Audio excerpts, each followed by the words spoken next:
Hello, in this video I'm going to show you how to reboot OnePlus 15. Okay, the process is really easy. All we need to do is to launch the power menu. We do it by clicking the power button and volume up button at the same time, just like that. Now simply drag this white ball into the restart function and release your finger. Now our device will be turned off, and after a few seconds it will be automatically turned on again.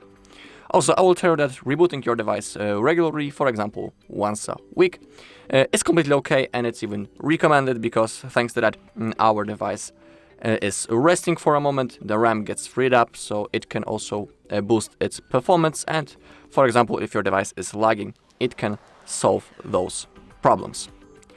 Alright, and that's all in this video. Thank you all for watching. If you found this video helpful, please leave a like, comment and subscribe.